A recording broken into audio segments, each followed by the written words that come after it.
días. Hoy día es sábado 18 de septiembre y estamos en nuestra reunión editorial de todos los sábados y vamos a repasar empezando con Alberto de Belaunde, que está levantando la mano, diciendo yo quiero. Está saludando Bueno. a nuestros caihuavidentes, ¿cómo Sí. podemos llamarlos? Caihuescuchas, no, caihuavidentes en este caso. Bueno, tengo tema y creo que me trae buena suerte cuando Gustavo no está. Cada vez que Gustavo no está, tengo tema. Porque no te lo roba. Eso es. No, quiero escribir sobre los esfuerzos para restringir el voto en Estados Unidos. Es increíble cómo los republicanos y en varios estados hay como mucho empleo de energía y recursos por lograr que sea menos gente la que vote, ¿no? Que es probablemente una de las cosas más antidemocráticas que existen. Y quiero frasearlo, quiero enmarcarlo dentro del debate que siempre se da en el país y que se va a dar en este Congreso de todas maneras, sobre el voto voluntario. Porque creo que este es justamente uno de los riesgos del voto voluntario, ¿no? Que termina siendo la puerta de entrada para empezar a buscar que determinados grupos que no te favorecen o no voten o se les haga más difícil o más oneroso votar. No, claro, votar. Entonces, por ahí va a ir, voy a coger algunas noticias como recientes para darle un poquito de actualidad, pero la idea es ir un poco al tema de fondo.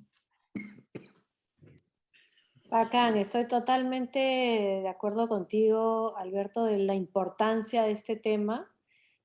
Es muy claro, hace mucho tiempo los republicanos lo saben, que la única manera que tienen de seguir ganando es restringiendo el voto. Lo han venido haciendo con bastante éxito históricamente por muchísimo tiempo. Y es interesante ver cómo ahora hay renovados esfuerzos porque ya han visto pues, que si no, no hay. Si no, y hay cosas que son inverosímiles, ¿no? Ayer conversaba con un amigo gringo y me preguntaba si es que en nuestras elecciones era holiday, era feriado. Yo expliqué que no era feriado en sí mismo, pero que era domingo, ¿no? Y que eso favorecía un montón. Claro, ellos votan los martes. O sea, todo está pensado para complicar las cosas a los que quieren votar, ¿no? Pese a que también hay algunos mecanismos interesantes como el de poder votar por correo y tal, pero que también están bajo ataque en este momento, ¿no? Bueno, también están ligados a ciertas poblaciones que tienen ese privilegio de optar por esos otros tipos de votación, que es bien interesante. Igual los métodos para bloquear los votos de ciertos sectores existen en todos los sistemas, digamos, ¿no? O sea, nosotros lo tenemos clarísimo y nos pasa siempre igual. O sea, esas elecciones han sido, digamos, alargadísimas los resultados justamente por lo mismo. Entonces, digamos que también tenemos... De hecho, finalmente el esfuerzo de la señora Fujimori era para anular cientos de mesas, o sea, para también evitar que esa gente vote, ¿no? O sea, ya había votado, que es peor todavía, ¿no? Evitar que su voto cuente. Pero esto me parece dentro de una misma lógica de, finalmente, qué es lo que entiendes por democracia, ¿no? Ahora, si se cambia el sistema de votación por una votación, digamos, voluntaria, ¿es necesario cambiar también el sistema de representación? No necesario, podría darse. Yo estoy en contra de hacer el voto voluntario, ¿no? O sea, probablemente con el voto obligatorio no hubiese habido Brexit, probablemente el acuerdo de paz de Colombia hubiese sido aprobado en el referéndum. O sea, hay una serie de decisiones, entre ellas quién te va a gobernar, que creo que son demasiado importantes como para simplemente dejarlo a aquellos que sí pueden ir a votar ese día o sí les provoca ir a votar ese día, ¿no? Y creo que el voto voluntario tiene el riesgo de terminar incentivando radicalidad en las propuestas que lleguen, porque claro, necesitas que la base más movilizada vaya a votar. Entonces creo que eso termina atentando contra este incentivo que hay ahora de moderación de las candidaturas, ¿no? Entonces creo que No Sí, sé si voy a entrar tanto porque no creo en el voto voluntario. Sí lo voy a mencionar un poco a la pasada, pero el centro quiero que sea oye, mira estos esfuerzos de restricción de voto y tomémoslo en cuenta y estemos vigilantes para que este tipo de cosas no pasen en el país, ¿no? sí, sobre todo el tema Sí. del voto voluntario es un tema, yo creo, muy importante recalcarlo, porque el hecho de que el Perú el voto sea obligatorio lleva a que ciertas poblaciones que en otras partes del mundo no necesariamente se sienten involucradas tengan que votar. Entonces, ahí hay una serie de incentivos y yo creo lo hace más democrático. Y justamente lo que coincido contigo plenamente es que muchos de los esfuerzos por llevar al voto voluntario en el Perú responden a una idea de limitar el voto. Entonces ahí es problemático. Lo que es interesante acá, por ejemplo, es que para votar no tienes que llevar ningún tipo de identificación, que solamente los británicos pueden pensar que eso es normal. Y la otra cosa que a mí me alucina es que acá puedes tú escribir en un papelito, decirle, Alberto de Belaúnde va a votar por mí porque ese día tengo que cuidar a mi abuelita. Entonces tú vas y votas por ti y por mí, por quien yo te dije que votes. Wow. Y eso es considerado normal, o sea, en casi cualquier otro sistema sería visto pues como una aberración. Es el tema de la confianza como elemento de Exactamente, the los vote sistemas by jurídicos. proxy, la confianza, es exactamente eso. Acá en Estados Unidos tuve que hacer un trámite hace poco y claro, yo iba a hacer este trámite con un montón, o sea, me pedían muy pocas cosas, ¿no? Me pedían un documento, me pedían dos cosas más y claro, no había nada que demostrase una serie de cosas, ¿no? Entonces yo pensé, oye, fácil, la página no está actualizada, me van a pedir algo más, oye, no tengo fotocopia de tal documento, ¿no? Toda la mentalidad así súper burocrática peruana. Llegué, entregué la ficha, la preocupación de la persona era que no escribí mal mi apellido porque le resultaba complicadísimo. Me hizo jurar que la información era verdadera y listo. 5 minutos tomó el trámite. Entonces, claro, hay un elemento de, o sea, la confianza como parte del sistema jurídico y por lo tanto como parte del sistema electoral o del sistema político, La ¿no? confianza de los dos lados, ¿no? Confianza en la persona que está entregando la información y confianza del que está entregando la información en la institución que va a recibir la información también y que la va a manejar. Y eso quedó muy claro con este intento de robarse las elecciones de Trump, tratando de voltear a una serie de funcionarios que la gente ni siquiera sabía que existían, que eran los que tenían que ir certificando y tal. Y que claro, que nunca a nadie se le había ocurrido que podía intentar presionarse o cambiar su posición. Y de hecho, la confianza en esos funcionarios terminó primando, porque ninguno de ellos, ni siquiera los republicanos, se prestaron al juego de lo que quería Trump, pese a todo el bullying y todo lo que se hizo y que es de público conocimiento, ¿no? Sí, incluso eso es diferente porque, por ejemplo, aquí en mi estado fue eso, que empezaron a acosar a los funcionarios, porque en Georgia el voto fue así, uno por uno, ¿no? Y entonces, por ejemplo, sí estuvo la conversación de que en las siguientes elecciones la gente no va a ir a votar porque ya no tiene confianza en el sistema, ¿no? O sea, ha dicho que no funciona, que está todo ya amarrado, entonces, ¿para qué va a ir la gente a votar? Y esa conversación también se tuvo en Perú, pero al ser el voto obligatorio también, o sea, no sé cómo influenciaría, ¿no? O sea, por ejemplo, toda esa gente ahora que cree que la OMP y el Jurado Nacional de Elecciones son comunistas, ¿no? O sea, ¿cómo van a aproximarse a las siguientes elecciones? O sea, van a ir con la misma confianza, si gana su candidato, sí funciona, o sea, es difícil, ¿no? Porque en nuestro caso sí o sí tienes que ir a votar, ¿no? Bueno, hay gente que paga la multa y ya, ¿no? Pero no sé si, por ejemplo, en el sector A, que es la gente que está súper convencida, va a afectarles y no van a ir a votar. O sea, no sabemos, ¿no? O sea, el hecho de que el voto sea obligatorio también hace que la situación sea diferente, ¿no? Claro. Y es cierto también que el voto universal, obligatorio, es imperfecto, ¿no? Pero el que sea imperfecto no lo hace menos preferible que el voto voluntario. Ambos van a tener problemas y claramente la voluntariedad del voto tiene más problemas que el obligatorio, ¿no? El hacerlo voluntario, justamente como venían diciendo, le quita legitimidad al que ganó. Quien ganó resulta haciéndolo por muy pocos votos. Justo cuando comenzaba el gobierno de PPK, yo comentaba esta estadística que me parecía reveladora, revelante, y era que el número de votos que sacó PPK en la primera vuelta, o sea, los votos que genuinamente él sacó primero de buenas a primeras, ese número era inferior al número de personas que habían visto Asumare 1 más Asumare 2 en los cines en Perú. O sea, más gente estaba interesada en los Asumares y el Cachín que en PPK. Esas legitimidades, pues, ya vimos, nos pasan facturas, nos hacen un montón de daño. Por Claro, eso es importante que vote más si la gente va a votar por propia voluntad, votan 5. Exacto.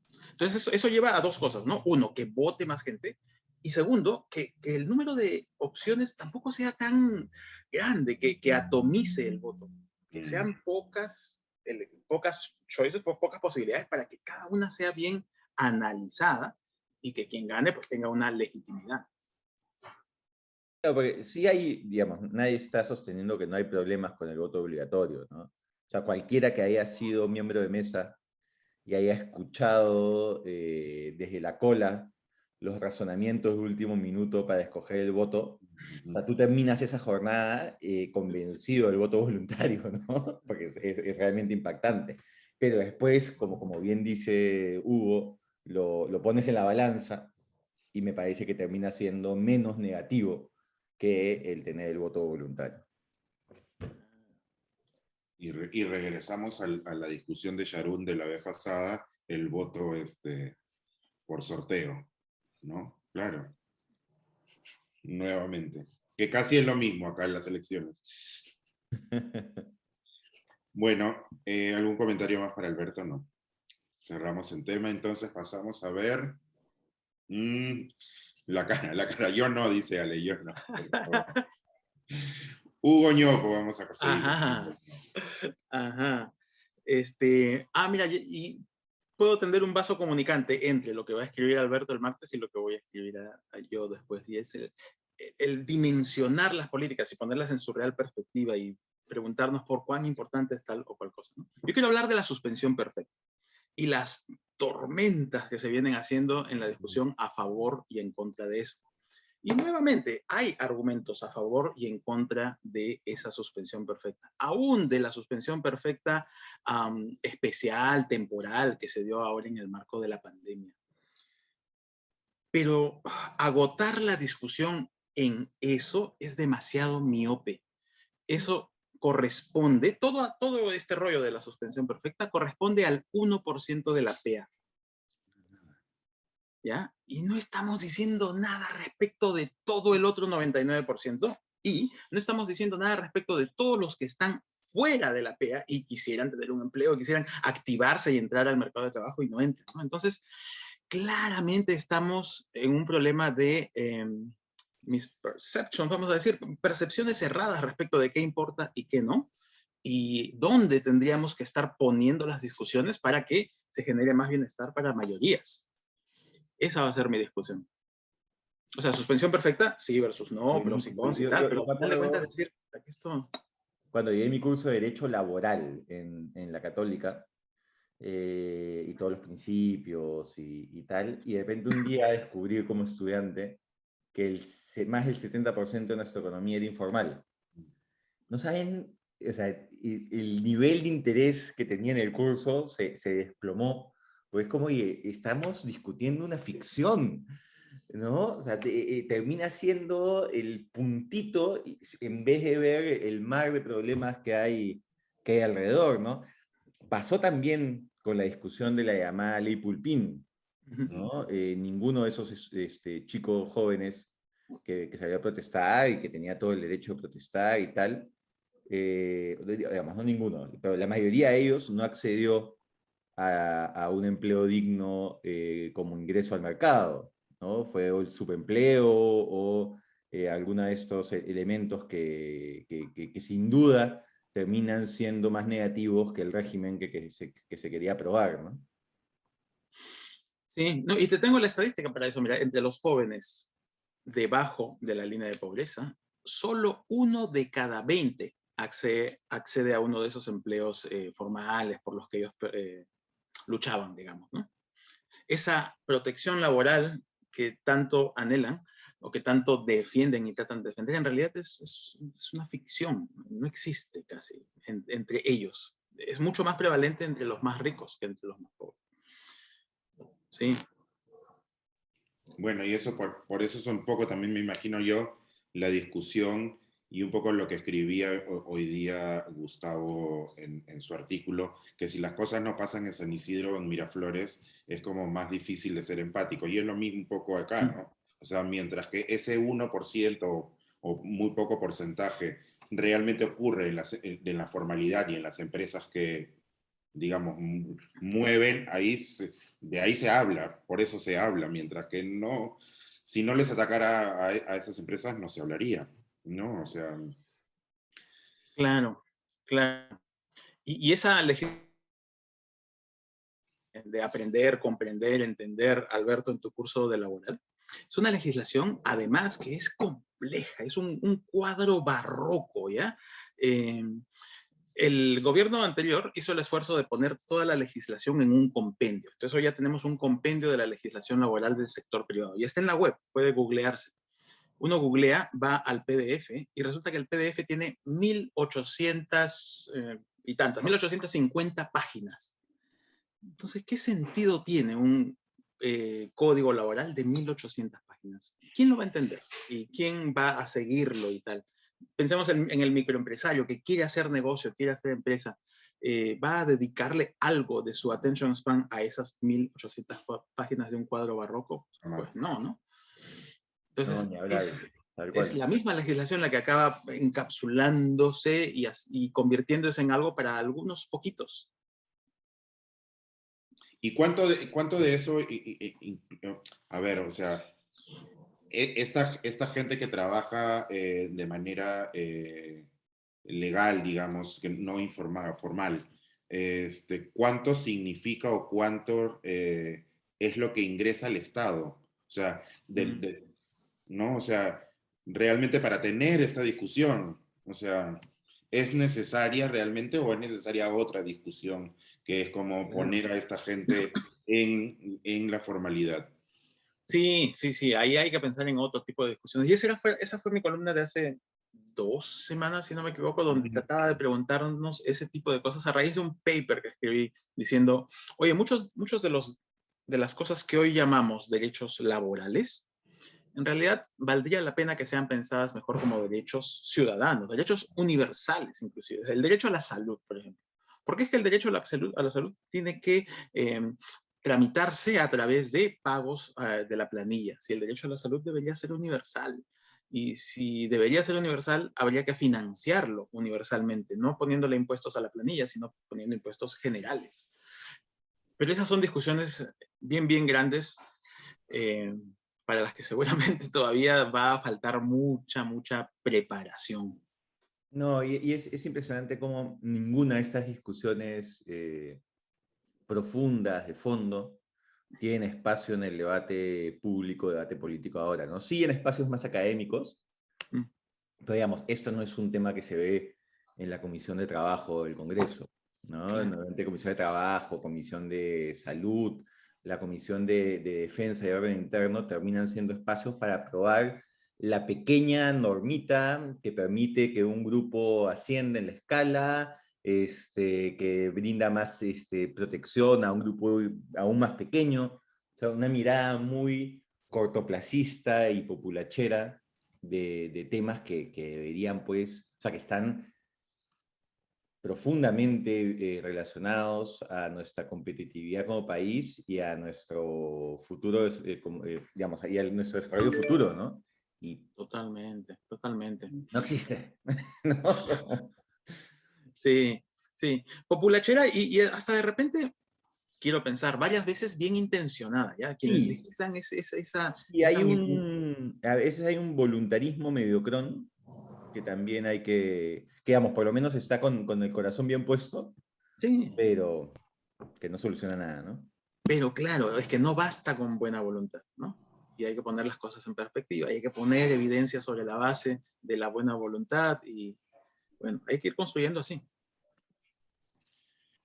Poco a poco. Incluso el nombre, suspensión perfecta, es bastante, o sea, sirve para mucho. Suspensión Bueno, perfecta, porque ¿qué estamos hablando de que no te estamos votando, sí te estamos votando, que estamos suspendiendo perfectamente? ¿Dónde está la perfección en la suspensión? No sé, a mí me genera mucha incomodidad el uso tan el ambiguo término. de las palabras. ¿Qué es lo que, porque si tú, hacia una persona que no sabe, le dices la suspensión perfecta, ¿de qué estamos hablando? Eso viene de las O, tecnicalidades de la legislación, ¿no? Porque el por término es ejemplo, suspensión. yo creo, Hugo, o sea, sí, viene de las tecnicalidades, pero creo que en general los abogados han generado más consciente que inconscientemente, digamos, tal vez no lo frasearon así, pero han generado una serie de términos que los vuelven imprescindibles en el día a día de los ciudadanos, ¿no? Entonces, los únicos que entienden la diferencia entre improcedente, infundado e inadmisible son los abogados, entonces necesitas de los abogados, ¿no? Y uno ve, por ejemplo, no tanto en el código actual, pero en el código derogado de ética del Colegio de Abogados, y claro, es una mirada elevadísima de la profesión, ¿no? Como superhombres, pero al mismo tiempo una mirada de protección, ¿cómo decirlo? Una mirada gremialista en el peor sentido del término, ¿no? Entonces, claro, nada de esto es gratuito. Mientras más difícil sea entender el contrato, entender la ley, entender la sentencia, entender la resolución, más vas a necesitar abogados y va a haber más trabajo para los colegas, ¿no? Bueno, Eh, no comments. Siguiente, no, vamos pero a... ya me has dado una linda idea, Nata, porque en mi columna voy a poner un parrafito que describa de dónde viene esto de suspensión y por qué perfecta. Sacó el lapicero, Hugo Ñoco, ¿ah? Está bien. Sacó el lapicero. Bueno, Natalia, sigamos contigo para que le des más ideas a Ale también, que Bueno, como comenté la semana pasada, para esta semana estoy escribiendo sobre todo el debate del cuerpo de Abimael Guzmán, lo que significa el cuerpo. Voy a volver a Antígona, voy a volver a el respeto al cuerpo, ¿no? Y el poco respeto que tenían los senderistas a los cuerpos ajenos. Así que, bueno, ponerlo un poco en contexto. A Medellín Moyano le dinamitaron el cadáver, ¿no? En frente de gente, además, porque además la mataron frente a sus hijos y luego dinamitaron el cadáver para, a vista y paciencia de todas las personas en Villa El Salvador, para que les quede muy claro. Lo hacían, le cortaban la lengua a los cadáveres y le ponían cosa de así mueren los soplones. O sea, los senderistas nunca respetaron el cuerpo de la gente. Pero, ¿qué dice de nosotros como sociedad?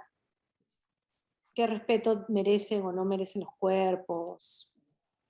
Es complicado. O sea, me hicieron una entrevista que salió en el ABC, Pau Gas, era un poco sobre que al final hagan lo que hagan con Abimael Guzmán, con el cuerpo de Abimael Guzmán, siempre va a quedar gente descontenta. Para algunos nunca va a ser suficiente y para otros nunca va a ser justo. Entonces, y también tiene que ver con esta cuestión de haber sido tan reacios a buscar una solución de antemano, porque todos sabíamos que tarde o temprano ese señor iba a morir, y iba a morir preso. Y entonces ahora ha sido también el tirarse de unos a otros la discusión de y ahora, y ahora, y ahora. Y también nos deja la pregunta abierta de qué va a pasar cuando mueran los demás. Se van a morir. No. Algún día también se va a morir Fujimori, y algún día se va a morir N. Parraguirre, y se va a morir Vladimiro Montesinos, y... Lo que me surge como pregunta también es, oye, eso que pasó con el mausoleo ya hace algunos años y que se destruyó y tal, ¿qué reflexión sacamos de eso? ¿Qué aprendimos? ¿Qué aprendizaje comunitario sacamos? No, creo que fue una cosa que pasó tan fugazmente sin reflexión que perdimos una oportunidad interesante, Además, importante. además, Es que digamos, vamos perdiendo muchas oportunidades de ese tipo, pues, No se porque, reflexiona sobre sobre lo que nos pasa. O sea, claro, Eduardo González, a quien le pedí que escribiera hace unas semanas en mi columna, tuvo una entrevista en Huayca que me gustó mucho, donde lo que habló es, cuando una persona sufre trauma, la manera de solucionarlo es la terapia de hablar. Uno va a terapia y habla del trauma y lo procesa y lo habla. Cuando una sociedad sufre un trauma muy profundo como el que hemos sufrido, también necesita hablar. De esto se tiene que hablar. Y un poco la solución que se ha dado en el Perú es ponerlo debajo del tapete y de esto no se habla. Es blanco, es negro, terrorismo malo, todo lo demás bueno. Cualquier persona que se interese, que quiera hablar sobre lo que fue el terrorismo, es terrorista. Entonces, hay una cancelación de la discusión. de hecho, el tema del mausoleo lo conozco bien porque yo soy autor de la ley que permitió su demolición, que no es una ley que hable nada de apología al terrorismo ni nada. El problema era mucho más pedestre. O sea, el problema del mausoleo jurídico, digamos, era que lo habían construido sin autorización en un espacio del cementerio municipal. O sea, ellos no tenían autorización para construir ahí, para enterrar a los muertos. Entonces, había un vacío en la ley de, ok, ante esos casos, ¿qué sucede? ¿No? Porque en muchos otros supuestos estaba todo regulado de cómo es la demolición. En ese supuesto no había nada. Y es más, Sendero siempre ha tenido un grupo muy hábil de abogados, ¿no? Astuto. Entonces, probablemente lo hicieron a propósito, sabiendo que había un problema. Y hubo un ping-pong entre fiscalía, poder judicial y municipalidad.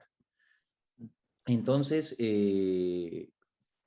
busqué el vacío legal y presenté un proyecto de ley para llenar el vacío legal y dejar clarísimo cómo tenía que ser todo el camino, la municipalidad, con fiscalía, cómo se debían tratar los cuerpos, etc. Se dio la ley, a los pocos días se demolió el mausoleo, gente vinculada al mausoleo fue al Tribunal Constitucional, el Tribunal Constitucional declaró por unanimidad que la ley era constitucional, porque lo que hacía era llenar un vacío jurídico, no era una ley con nombre propio en estricto. Pero ahí acabó el tema.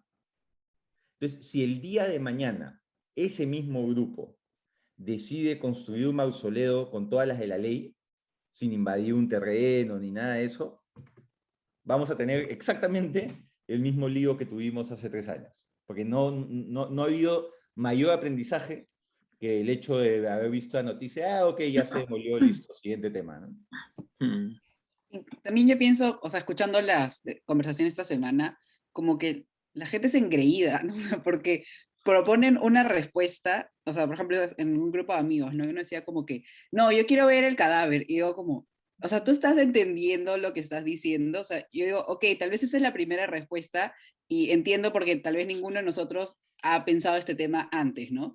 Pero digo, ¿y que lo van a pasar en la tele? O sea, tú piensas eso, o sea, más allá de que digas, voy a explicar, o sea, ¿en qué momento vamos a empezar a pasar cadáveres en la tele, ¿no? Y luego van a empezar a que pidan que exhumen a Alan García, no sé, o sea, como piensas como toda la consecuencia de actos, o sea, más allá de la respuesta que te has encaprichado en tener, ¿no? Entonces, siento que en muchos de estos debates es como, no, esto es lo que yo quiero y me da igual lo que pase o qué pueda suceder, o qué otras, o sea, o qué consecuencias que no estamos pensando, ¿no? O sea, eso, no sé, como que siento que en estos debates uno va con lo que quiere y entonces por eso tampoco hay más discusión, ¿no? Porque es súper engreimiento también.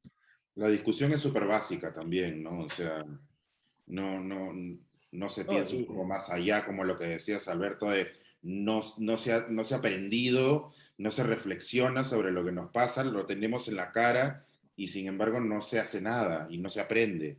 no, y yo creo que muchas veces esta tentación por la conspiranoia tiene que ver también con la mediocridad para pensar situaciones complejas o para aceptar situaciones complejas, ¿no? O para aceptar que a veces pues las cosas tienen un final no cinematográfico, ¿no? O sea, simplemente pasan y ahí queda, ¿no? Entonces hay como que una reflexión de fondo que analizar respecto a qué nos está diciendo de la sociedad este tipo de teorías de la conspiración, más allá obviamente de la profunda desconfianza que implican, ¿no? Pero acá pues pensar que la Marina, el Ministerio Público, el INPE y el Ministerio de Justicia se van a confabular para, o sea, y las cosas que ponían en Twitter, ¿no? Hemos visto helicópteros cubanos Además a Cuba, revolando si el el hombre Callao. era maoísta y odiaba el régimen cubano, los Total, cubanos lo es odiaban a parte de él la también. mediocridad, es parte de la O sea, mediocridad. ni siquiera tienen el one-on-one de lo que es el comunismo. O sea, Cuba es un régimen moscovita y era maoísta. O sea, empecemos por lo más básico. Es que ni siquiera, claro. Nunca ha sido cubano las ideas de Sendero, nunca han venido por ahí. O sea, el desconocimiento es tan absoluto. Total. No, todos los rojos son lo mismo. No. Es más, andan peleados entre ellos todo el tiempo. Natalia, hay un sector de la derecha que piensa que yo soy comunista. Yo, que soy el que menos, el que más ha defendido el modelo económico en sus votaciones en el Congreso, evitando todas las leyes populistas, soy básicamente ya no sé qué número de espada, de la revolución. Es una cosa realmente, o sea, esquizofrenia, no quiero usar un término médico, pero es una cosa realmente absurda, ¿no? Delirante. Delirante. Sí, y el problema termina siendo que no logramos realmente llegar a un punto de entendimiento, porque no estamos propiciando el diálogo, porque lo que se está prohibiendo es el diálogo. Y con esa legislación de apología al terrorismo, es que ya ni siquiera se puede hablar para condenarlo. Porque incluso condenar el terrorismo ya está siendo visto como ser filosenderista. Lo que pasó con las tablas de Sagua, recordarás. ¿Verdad? Es muy peligroso.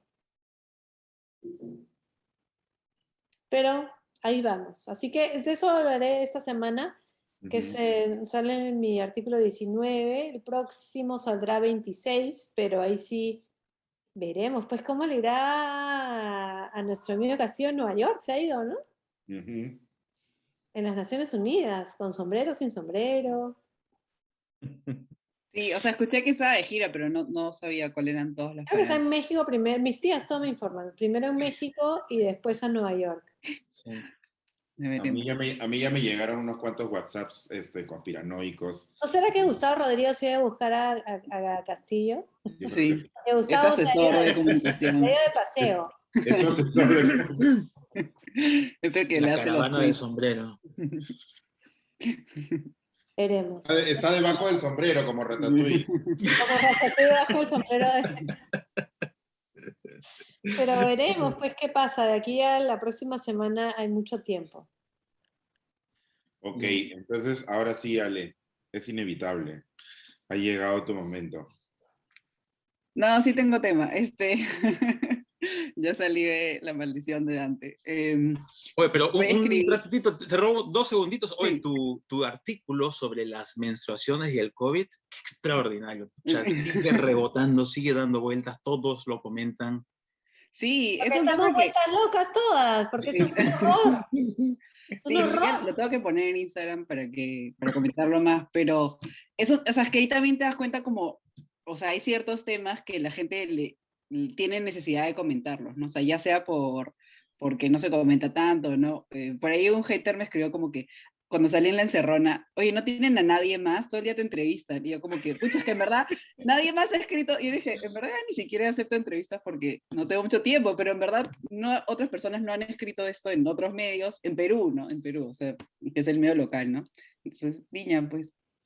Pero sí, más gente está hablando del tema, creo que es como, y con tranquilidad, ¿no? O sea, más gente, tipo, ha ido a vacunarse y luego han tenido como cambios en la regla y como que ya estaban más tranquilas, ¿no? Que eso también es una buena idea. Yo te tengo un tema, Ale.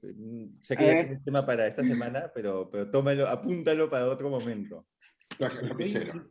Estoy impresionado con la cantidad de gente que ha asumido que digamos, estás vacunado con Pfizer, 2 dosis en abril, mayo, tal. Entonces, bueno, ahora que me voy de viaje voy a aprovechar para ponerme la Johnson para fortalecer un poco mis defensas, ¿no? O no, mira, yo me vacuné con la Sinopharm, entonces para que esté más fuerte le voy a poner una de Pfizer. Una, una mezcla de diferentes tecnologías, como si todas fuesen iguales, ¿no? Una mirada de las vacunas como si fuese un muro, ¿no? En el cual tú le vas poniendo, pues, refuerzo al muro para que no se caiga. Y en general una irresponsabilidad de tratar un tema que, bueno, ya la Pfizer fue aprobada, ¿no? Pero han sido vacunas, o sea, las demás son vacunas todavía de emergencia, y todavía como que estamos terminando de descubrir muchos de los alcances, ¿no? Entonces es impresionante. En Lima todos son especialistas en vacunas y todos ya tienen metido en la cabeza la idea de que apenas puedan se ponen un refuercito porque mal no va a caer, ¿no? Y un problema ahí viene con, eso probablemente la próxima semana. Ayer hubo todas las discusiones de la FDA sobre la tercera dosis en Estados Unidos y fue, o sea, pelea campal, ¿no? O sea, los que sí querían Pfizer, súper insistentes con la tercera dosis. Entonces, o sea, han aceptado tercera dosis de Pfizer para mayores de 65, pero igual la discusión sigue siendo como, ok, esto es como extremadamente necesario, o sea, que viene bien, pero como realmente es lo que necesitamos ahora. Y eso es un poco, también de ahí sacan la gente esas ideas ah, ya, me pongo otra porcia, ¿no? Pero viene un poco ahí de los propios gobiernos, creo, o de lo que están haciendo en Israel también. Pero no, esta semana voy a hablar porque pasó un poco desapercibido, pero en Washington Street Journal sacó toda una serie de artículos que se llama The Facebook Files, y son artículos internos de Facebook, de que Facebook ha venido, o sea, nunca los ha comunicado y todo lo contrario, ha dicho cosas contrarias a los artículos.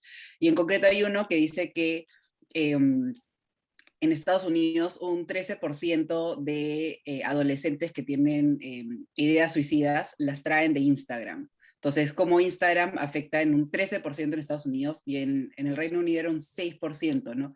Y o sea, una relación directa, no es que te ayuda más, sino están diciendo específicamente Instagram aumenta en estos porcentajes en adolescentes.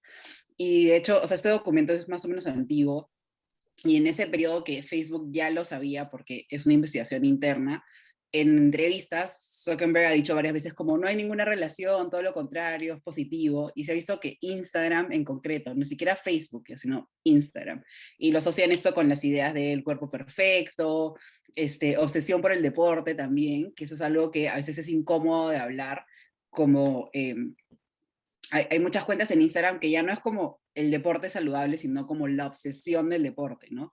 Entonces, es un tema creo que es como difícil de hablar. La gente que estamos en Instagram también dice, todo el mundo piensa como que, no, mi cuenta no hace esto, ¿no? Pero al final todos estamos ahí metidos. Entonces, ese es un tema que quiero hablar. Le he escrito a un par de psicólogas que están bastante activas en Instagram, y que tratan bastantes con adolescentes para ver su punto de vista, ¿no? Pero creo que es... Y acá lo grave es el ocultamiento de la información, ¿no? Porque es como, Claro. como las tabacaleras ocultando la información sobre lo dañino de los cigarros, ¿no? Y no Exacto, hacen nada. porque imagínate que tú dijeras, lo que pasa es que también al ser tecnologías nuevas, o sea, sigue siendo nuevo, entonces no sabemos cómo afecta. Imagínate que dijeras, si los adolescentes ven esta película, tienen 13% más probabilidad de suicidarse. Nadie vería esa, o sea, los papás estarían histéricos y como que no les gustarían esa película, ¿no? Pero en cambio con Instagram es un poco difuso, porque dices, ok, son todas las cuentas, es solo estar tiempo en Instagram, porque además lo que hacen, en este estudio es que no ven eso en Facebook, por ejemplo, ¿no? O no ven eso, por ejemplo, en YouTube, o no sabemos porque solo estudian las herramientas de Facebook, ¿no? Pero es interesante porque este artículo salió el miércoles y el martes Instagram financió varias de las mesas en la Met Gala, ¿no? O sea, toda esta gente fue al Met Gala sabiendo, o sea, fue el jefe de Instagram, que es Matt Mosseri, que es súper buena onda, es súper chill, es como que el anti-Mark Zuckerberg, ¿no? Y ellos fueron todos a esta fiesta sabiendo que el miércoles esto iba a explotar, ¿no? Y no dijeron nada, ¿no? Y es más, hasta ahorita no han dicho nada todavía, o sea, como que es un poco ya, incluso irresponsable, ¿no? Como insensible, supongo, como que no ni siquiera decirlo o ni siquiera preverlo, pero bueno, ahí están. Ahora les paso los artículos, porque son varios, otros tienen que ver con vacunas, son como bastantes artículos que se han como linkeado, ¿no? Ujú. Ahora, una posibilidad es que sean efectivamente, como dices, irresponsables o insensibles. Y la otra es que están tan entrampados que cualquier cosa que digan va a jugarles en contra. Entonces, de repente, también el silencio es mejor estrategia, ¿no? Pero, y es que estar así todo crispado, campominado, donde cualquier cosa que digan puede jugar en su contra, también tiene que ver muchísimo con esto otro que decías, que, oye, ya, y se detectó este 13%, 6%, etcétera. Y uno se pregunta, ya, y entonces, ¿qué puede hacer? Yo como padre, ¿qué puedo hacer? ¿Cuál es el consejo práctico, amigable, concreto? Y no lo hay. Entonces, ahí también hay un montón de pendientes. En ese caso es más complejo, pero por ejemplo, hubo otro caso que es más antiguo, que es hace un par de años, que es Neymar usó sus cuentas para hacer porn revenge, sus cuentas de Instagram para una de sus ex. Y en estos documentos se ve que Facebook no lo bloqueó, o sea, lo dejó seguir hacer eso activamente, ¿no? Entonces se han dado cuenta que a cuentas grandes, o sea, cuentas de influencers, cuentas de políticos, si están cometiendo alguna falta, no los bloquean, porque obviamente tú no vas a bloquear a Neymar, ¿sabes cuántos millones trae sus publicaciones para Facebook? Entonces hay una doble moral de Facebook, ¿no? Que estás viendo que cuando hay influencers que ponen cosas como que son graves, ¿no? No los están bloqueando porque tienen bueno, si tú eres una persona natural, tal vez un poco más sí, pero si eres alguien que factura millones para Facebook porque tiene millones de personas, no los están bloqueando. O sea, es un problema de la tecnología, es un problema de cómo, a quienes ponen en la plataforma, ¿no? A quienes dan más visibilidad, todas esas cosas que Facebook realmente no, ya está fuera de control también. Ujú. Eso sí, pero también la idea es que la gente sea más consciente de eso, ¿no? Y hay también todo un tema con la escuela, ¿no? O sea, no solo los padres y qué pueden hacer los padres, sino qué puede hacer la escuela, ¿no? Normalmente todo el mundo virtual, o sea, no hay ningún tipo de capacitación o de desarrollo de capacidades vinculados a tu persona virtual en la escuela, ¿no? Sigue siendo un tema absolutamente olvidado. Y de hecho en Estados Unidos hubo hace poco una sentencia que salió de la Corte Suprema, digamos, no tan fuerte como lo que voy a decir, pero en esa línea, de los colegios no pueden regular aquellas cosas que los alumnos ponen en sus redes sociales, si es que no fueron puestas en el colegio. Con lo cual puedes abrir la puerta al más amplio y cruel cyberbullying, digamos, con total impunidad, ¿no? Entonces también hay como un rol que debería tener la escuela y que no está cumpliendo no solo en el Perú, sino en varias partes del mundo. Es interesante, porque tengo una amiga que hace su tesis ella está buscando casos, por ejemplo, en Twitter, que tú reportas a alguien y que Twitter no te hace caso, y cómo ese caso se resolvería en la justicia cotidiana, ¿no? O sea, si yo te digo, eres un imbécil, en Twitter, y Twitter dice como que no, esa es libertad de expresión, pero si yo te digo eso de cara a cara, por ejemplo, un juez probablemente sí te pondría una multa, ¿no? Entonces, ella está buscando casos que sean bastante similares en redes y en la justicia como de cortes, y viendo cómo las redes sociales son mucho más permisivas de la justicia tradicional, ¿no? Y ese es otro punto también, ¿no? O sea, Facebook cuánto invierte en monitorear sus redes, y ahí en español es peor, porque tampoco invierten mucho en otros idiomas, ¿no? Casi la mayoría va en inglés, pero luego eso se traduce y Facebook dice como que, no sé, es un tema. Lo que yo veo con mis hijos, por ejemplo, que son adolescentes, es que para ellos Facebook no existe. Para ellos Facebook es de viejos, es lo que uso yo y no tiene interés alguno. Pero el Instagram lo usan muchísimo, Twitter muy poco. TikTok usan también, ¿no? Sí. Y esa es otra cosa, que ahora... Mis hijos ninguno, todos en TikTok, pero Instagram muchísimo.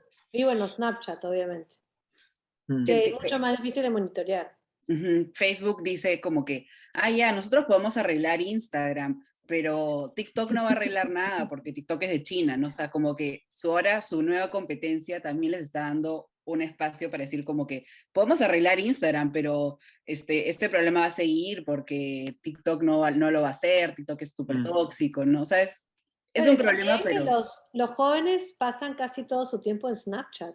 Ujú, también. O Ujú. sea, y esa es una red además que no solamente para el bullying, sino porque puedes seguir a la gente, sabes exactamente dónde se mueve. Es bien, en sí en su diseño es recontra tóxica, Snapchat. Ujú. Además como que se evapora, ¿no? O sea, no...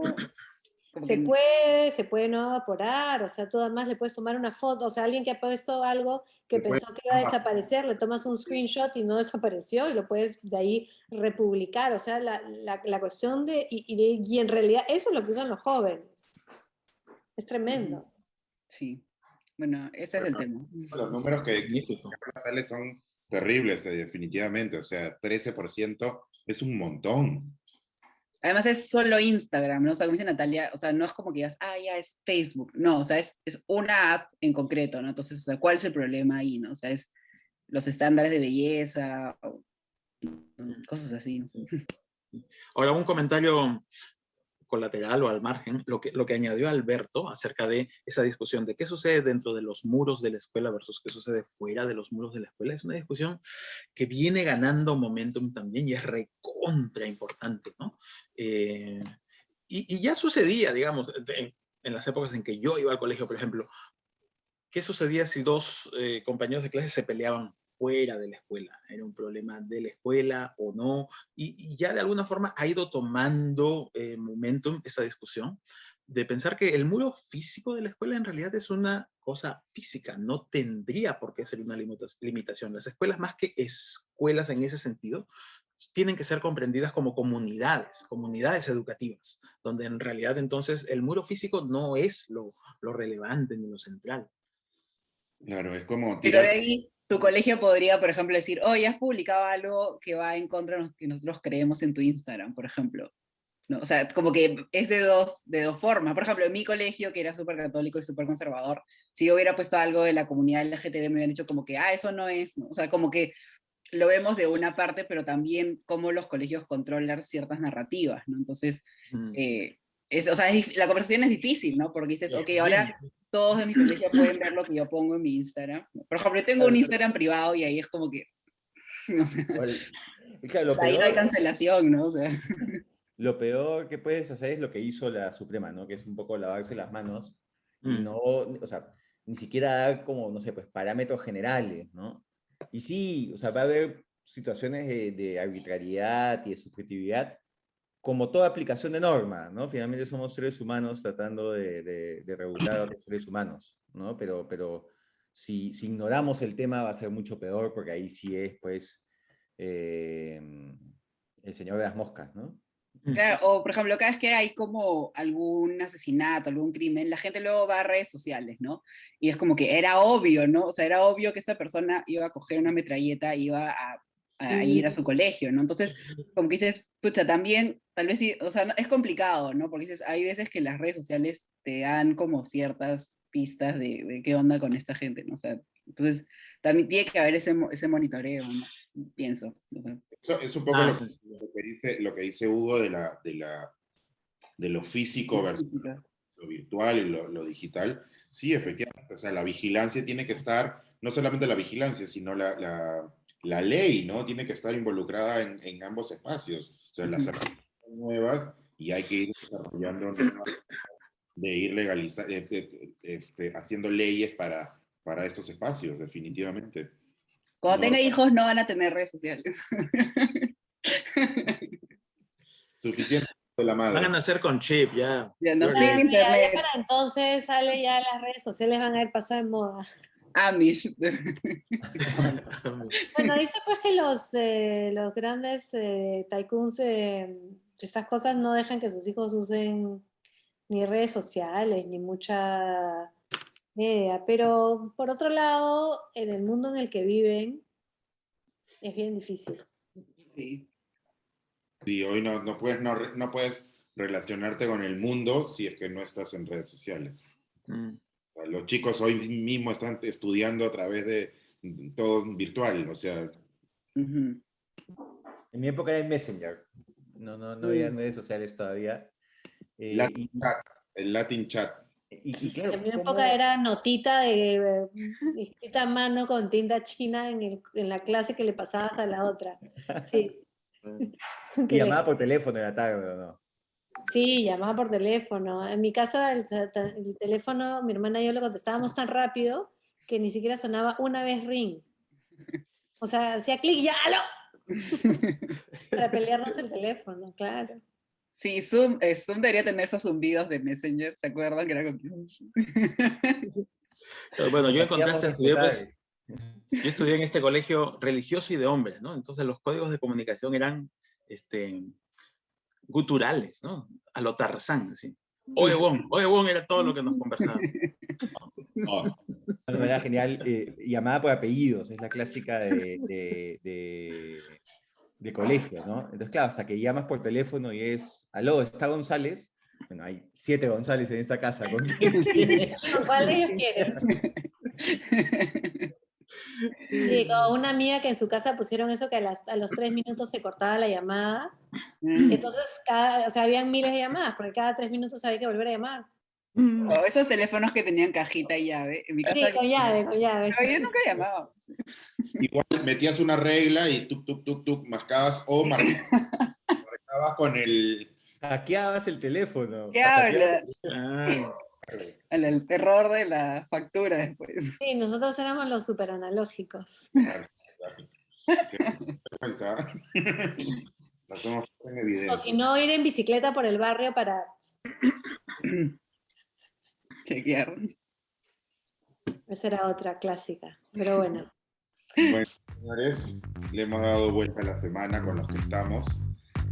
Les agradecemos a todos nuestros suscriptores, los que nos ven todos los sábados, bueno, nos ven los martes que les enviamos el Kaiwa Zoom. Les pido disculpas porque estamos teniendo problemas con el Google Drive, de alguna manera, no sé por qué, y el link hay que descargarlo y es un tema, y espero que la próxima semana ya se solucione, así que seguramente lo van a tener bien.